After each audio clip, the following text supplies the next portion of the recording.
Good morning. It's Rihanna Basor. This is day 31 of creating a one-woman show, the Emily Dickinson Project. It's also known as not pub day, publication day, but like first draft deadline day. I got up super early, just a body thing, not worried about it. So I have a lot of time today, which is cool. So we're definitely going to get through the 4 remaining fragments, which I'll be interested to see how long that actually takes. I don't actually think it's going to take that long.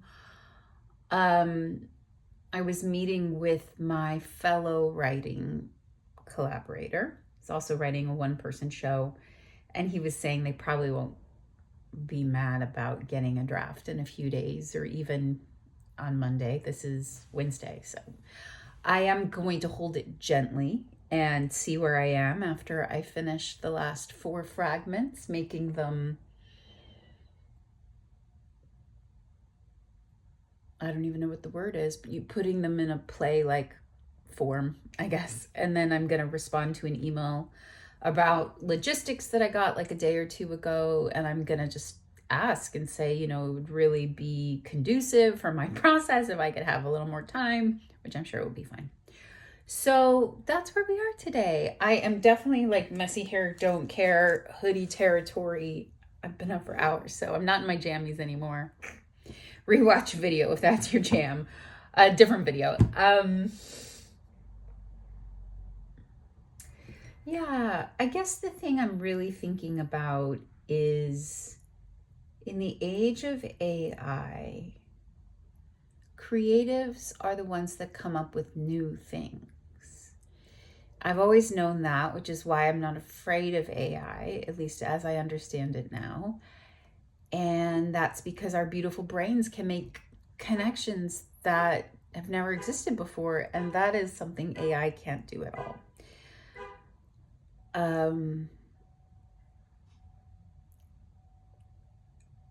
Also, there is room for authenticity. I think that things that are not perfectly crafted, like these videos that are more intimate, like these videos that reflect reality, not construction, like these videos, is an added value right now. So I just encourage you in whatever process you're in to lean into what it's really like. I think we're moving away from kind of an airbrushed Instagram filter view of things, at least for a bit. And we're hungry for reality, for authenticity, for people. I'll be interested to see what that does with our stories, because I know fantasy and romantasy is really big right now, which is the opposite. That's like really escapism. But it's like the aesthetic is authentic, but the plot is a bit fantastical or extraordinary. But that's very on brand for me, so I'll take it. I was going to tell you one more thing. Let me think.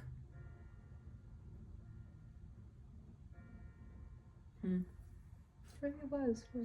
Oh, the other thing, and it goes along with authenticity, is I'm a pretty analog bitch. I really am.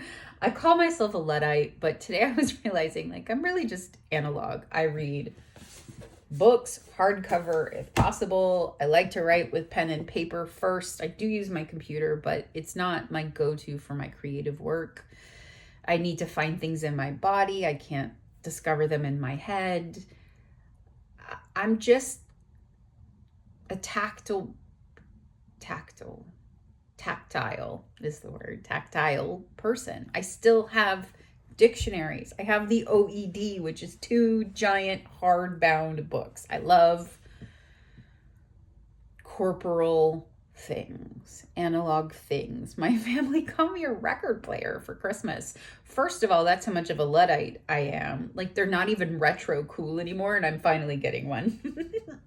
But I've just been thinking about what made them think I needed a record player, because that wasn't really something that I had come up with. I mean, I've been sort of kicking around in the back of my mind, like the same way I think about, selling my house and moving to an exotic country. changing my name. Not really. And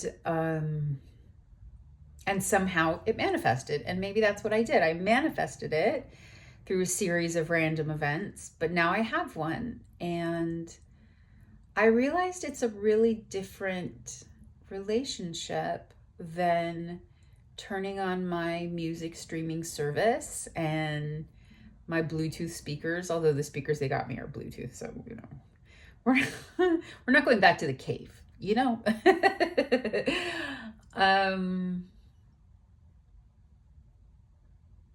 So yeah, I'm thinking about those two things because as I think about what I want this YouTube channel to really be about, as well as how it can most authentically reflect who I am in a way that's useful for you, right? I don't do this for myself. I think in the beginning I thought I did, but really it's to shine the light back on not being alone, that there are other people in this journey, to be in conversation around what it really is to build a media company and create IP, for God's sakes. I feel like such a tech bro when I say that, but you know what I mean. And to have voices like mine in the conversation. I know that I am fairly mainstream, but I am not totally mainstream. And so there is value in representation of the few things I am that are not.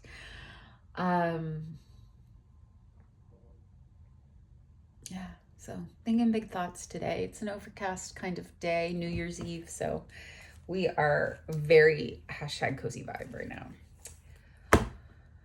Okay, my friends, we have work to do. Let's finish this baby up so we can get to the drafting portion of it. The transcribing is so much of the work.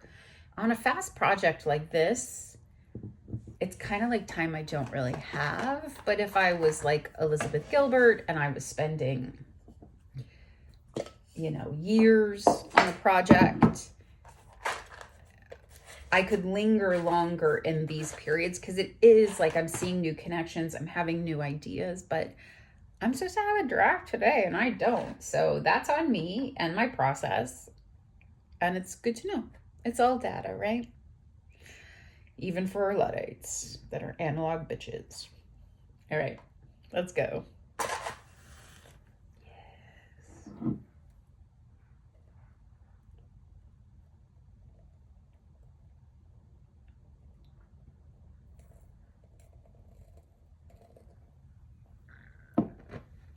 The candle is still with us, my friends. How magical is that?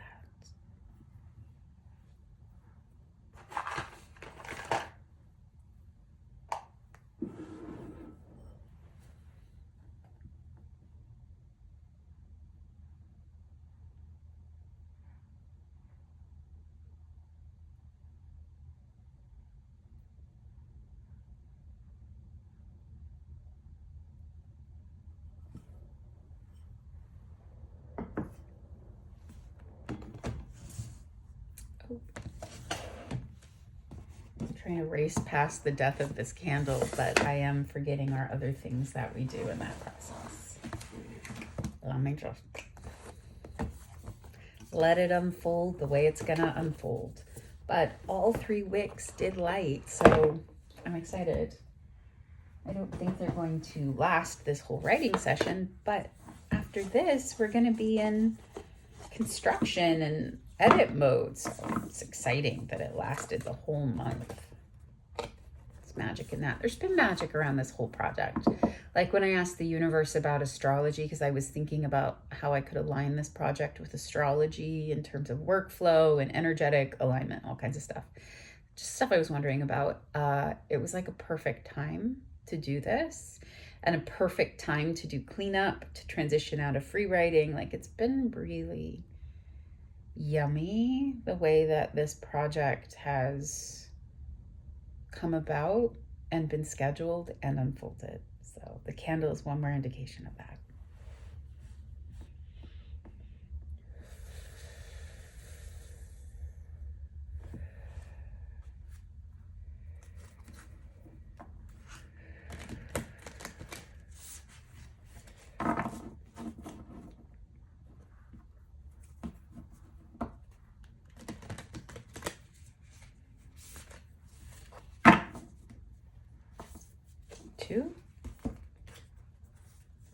the king and the seed. Kind of interesting because the king has something that could be a seed. It's honestly looks like a seal or a poker chip, but like it could be a seed. So that's kind of fun. Those two play nice together. Nicely together.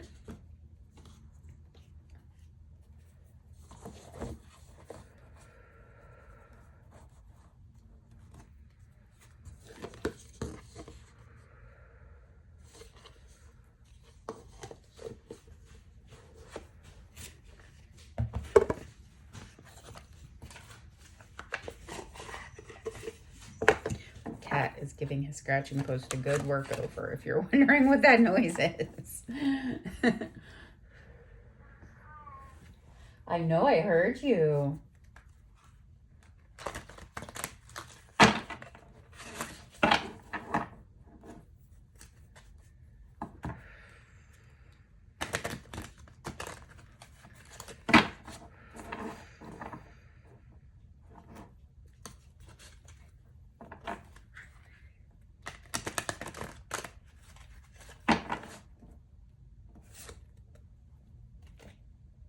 Five of shells, hope, and readjustment, right side up. How good are these cards today, my friends? Energy is strong today. I love it. All right, five of shells, hope, readjustment. This is not a card I've gotten for Firefly. Firefly's glow is the spark to light a way for hope. This little illuminator is a reminder that things are not always as they seem. She will show you that your path will be lighter and clearer by allowing beauty to grace your life. Firefly's shining light is the embodiment of the freedom of the spirit.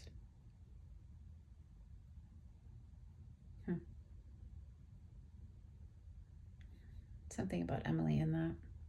She's the promise of repairing a broken spirit through faith in yourself. Amen to that. By igniting your inner light, healing takes place. This healing releases sorrow, which brings a renewed outlook for the future. Learn from the lessons of experience and focus on the light in your life. The light within is stronger than you know. By finding ways to reinvigorate yourself, you will find the direction that best suits your life at this time. Ooh, I needed that this morning. Repair, change, release, hope, readjustment. And it was definitely not reversed, so we're not reading that today. It's a lovely card. New Year's Eve, last day of the Emily project. Yeah, I was listening to some business podcasts when I should have been sleeping this morning, which did not lead to more sleep. That's part of why I'm up so early. The guy was talking about the future of online business and all kinds of stuff that is more relevant if you want that kind of stuff from my Substack, substack.com/Rihanna Basor, my creative alchemy Substack. But this guy was just sort of talking about right to the king. P.S.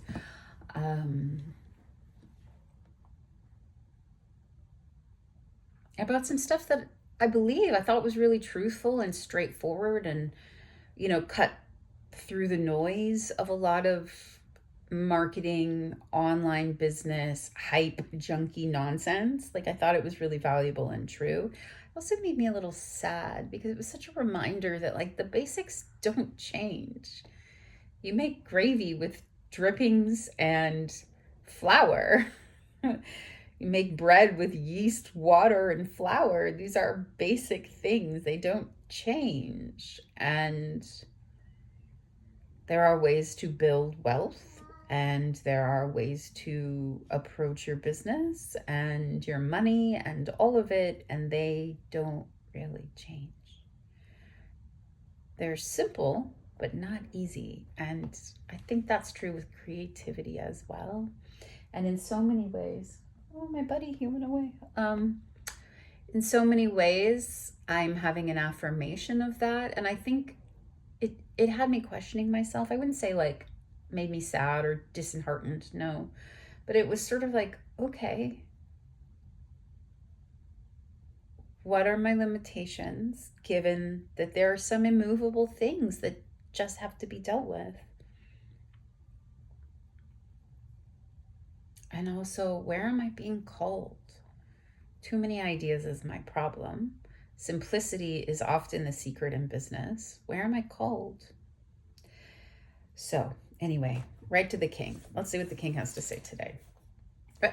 But the firefly around hope, reimagining, and going back to the self. Trust yourself, believe in yourself. Do it for you, and let the rest be a glorious ripple outward of that energetic commitment. That's the best way to manifest that I've ever found, because then you're not sitting around like, you can't see my hand, but like tapping your fingers, being like, mer, mer, mer. Because you're already accomplishing the manifestation, which is whatever that is supposed to feel like. Joy of expression, freedom of time, connection and love, whatever it is that you thought you needed from the outside world, you've given yourself. And then the outside world's like, oh, look at you. Do you want some more? Here you go. The king, the ruler, the commander, the emperor. If our lives are imagined as a kingdom containing the entire spectrum of human experience, the king presides over it all. Through the lens of the king, we assess the state of our land, make decisions, and rule accordingly. Therefore, the king must be thoroughly and regularly vetted so as to avoid corruption. Oh, that's an interesting lens for where I was today. Okay.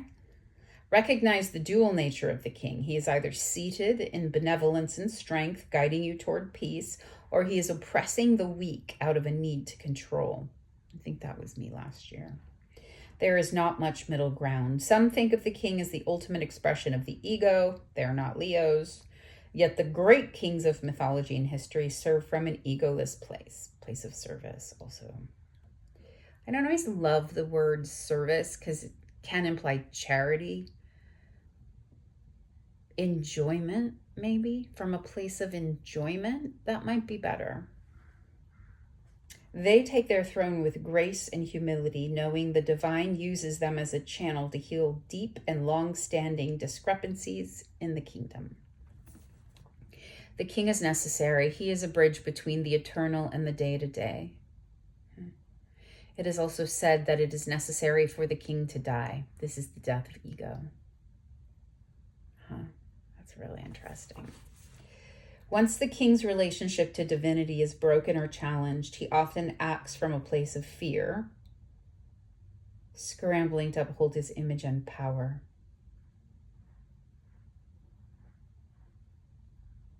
I'm exiting a period of fear, and it was based in the loss of someone that was my primary mentor around my connection to divinity. So it's very powerful.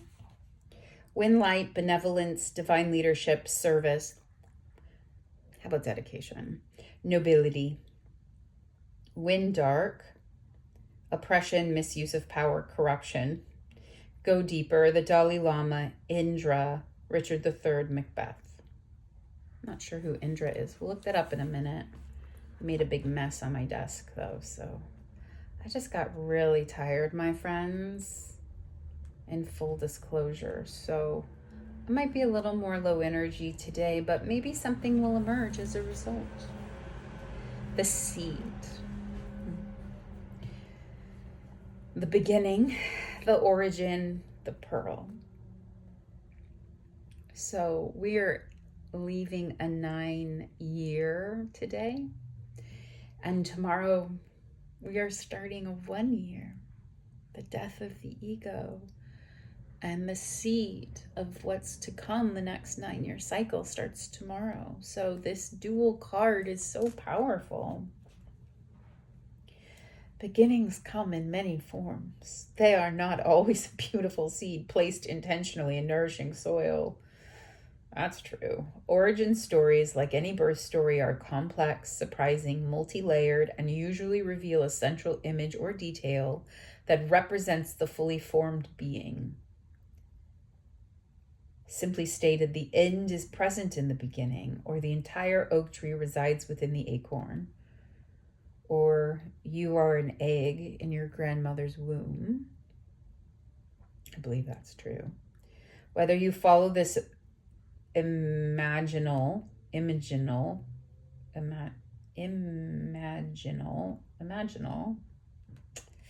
theory or not, know that when this card appears, there is potent generative energy all around. Thanks, Firefly. It stirs your very insides and usually results in an antsy, impatient feeling. No, that's just life. Oh my God, I feel that way all the time. Pay particular attention to what agitates you, as it is a sure sign of growth to come. You are bumping up against a growth edge. It is from the grit that the pearl eventually comes to be. I guess that means that my checking in this morning was about a growth edge. It wasn't I was headed in the wrong direction. It's interesting. The true seed is elusive. If we follow any story towards its origin, it spirals farther and farther back in time. In this way, we are always the seed and always the fruit it bears. That's a beautiful image. One of the alchemist's favorite images was the pearl. The irritant over time becomes the treasure. What is your grit? Yeah, I like to ask myself, what's your hard? What hard are you choosing? It's a bit like that. Wind light, generative, fertile, germinating, building. Wind dark, festering, stewing, dormant. Go deeper. James Hillman's Acorn Theory in the Soul's Code. I've actually never read that book. So Indra and the Soul's Code we have to look up today. Okay. Good cards, you guys. Today is a very potent day. I hope you are doing the year-end rituals that are right for you, because I have a feeling a lot is shifting.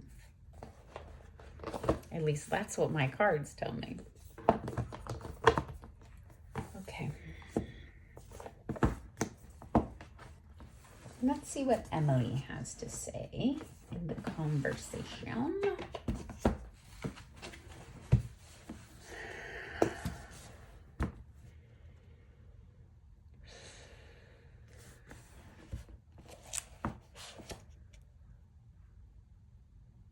It's the wind poem again.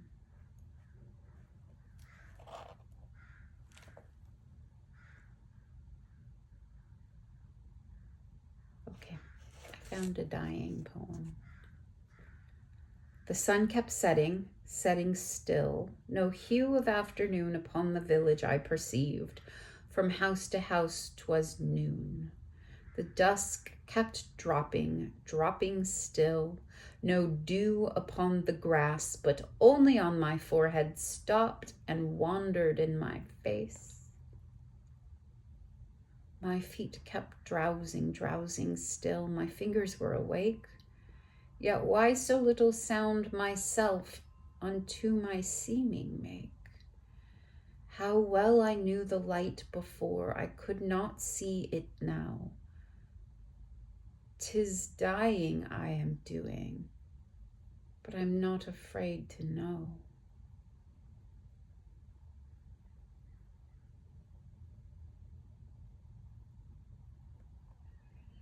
Our Emily does not play. It's still going, you guys. Okay, let's get to work.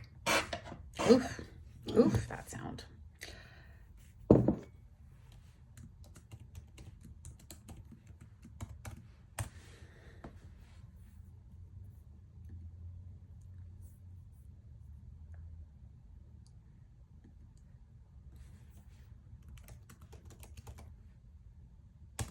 I'm going to set the timer just more for information, I think, because I'm going to work until these 4 are done, and I'm interested to see if it is longer or shorter than 25 minutes, because they're not long pieces, and I have done this much in 25 minutes in the past. interested to see. I feel very emotional today. I guess I'm tired.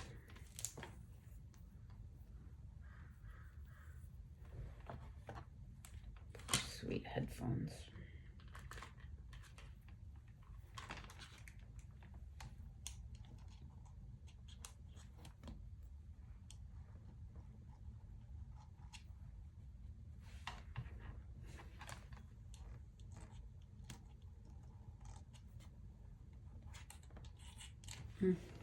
Gosh, it's hard to see. Silly coffee cup. Just move it. Ridiculous. Okay, let's go, my friends. Let's finish up this phase of the work.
Mm.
2 more. 2 minutes left. So we're going to run long today for sure. Oh, they're so short.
Time is definitely up, but we have one more, my friend.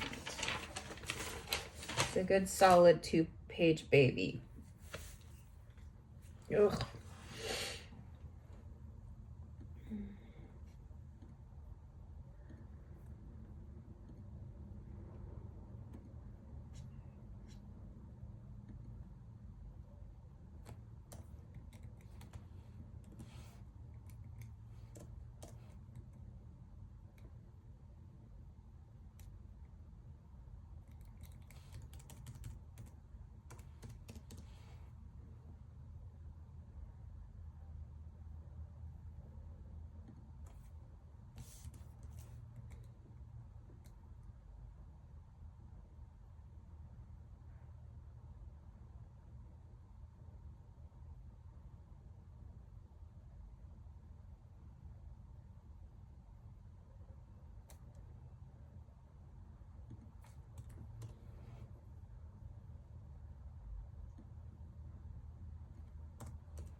Okay, my friends. That's it. I did it. I transcribed all those pieces into my software.